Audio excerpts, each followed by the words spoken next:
যে ইস্তেগফারের সাথে আঠার মতো লেগে থাকে সে 5টা জিনিস পায় জীবনে। চিল্লায় বলেন না কয়টা?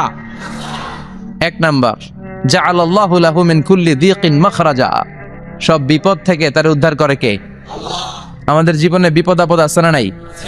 কম না বেশি? কত বিপদ, কত ধরনের বিপদ। যে কোনো সময় দুর্ঘটনা হতে পারে, রোড অ্যাক্সিডেন্ট আছে না নাই? যে কোনো সময় গুম হয়ে যেতে পারেন, আপনারা খুঁজে পাবেন আপনার স্বজনরা। যে কোনো সময় ক্রস ফায়ারের মধ্যে পড়তে পারেন, ঠিক কি না? যে কোনো সময় বজ্রপাতে আপনি নিহত হতে পারেন, ভূমিকম্পের মাঝখানে পড়তে পারেন, দুইজন কোবাকবি লাগছে, আপনি মাঝখানে, হইতে পারে না? জাআলাল্লাহু লাহু মিন কুল্লি দিকিন মাখরাজা। এরকম সব ধরনের বিপদ থেকে তারা রক্ষা করবে কে? যদি ইস্তেগফারের সাথে আঠার মতো লেগে থাকা যায়। এই হলো নাম্বার 1। নাম্বার 2, ওমিন কুল্লি হাম্মিন ফারাজা। যে সব সময় আঠার মতো ইস্তেগফারের সাথে লেগে থাকবে, আল্লাহ তাকে দুশ্চিন্তা থেকে মুক্তি দিবেন, তার কোনো টেনশন থাকবে না। সুবহানাল্লাহ পড়েন। আমাদের জীবনে টেনশন আছে না নাই?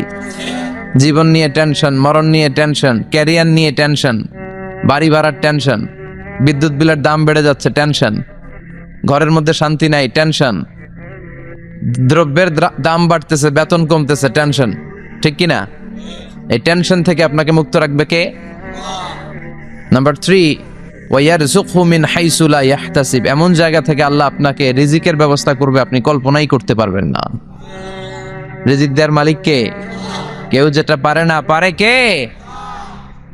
এমন জায়গা থেকে তিনি রিজিক দিবেন আপনি কল্পনাই করতে পারেন না। আপনি হিসাবই করেন না যে এখান থেকে কিছু রিজিক আমি পাবো, কিন্তু আল্লাহ ব্যবস্থা করে দিয়েছে। সুবহানাল্লাহ পড়েন।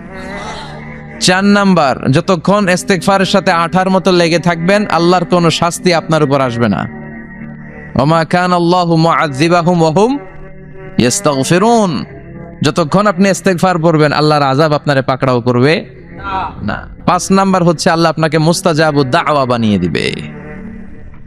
মুস্তাজাবুদ দাওয়া মানে এমন ব্যক্তি, যেই ব্যক্তি দোয়া করা মাত্রই দোয়া কবুল করে কে? সবসময় ইস্তেগফার পড়তে রাজি আছেন তো?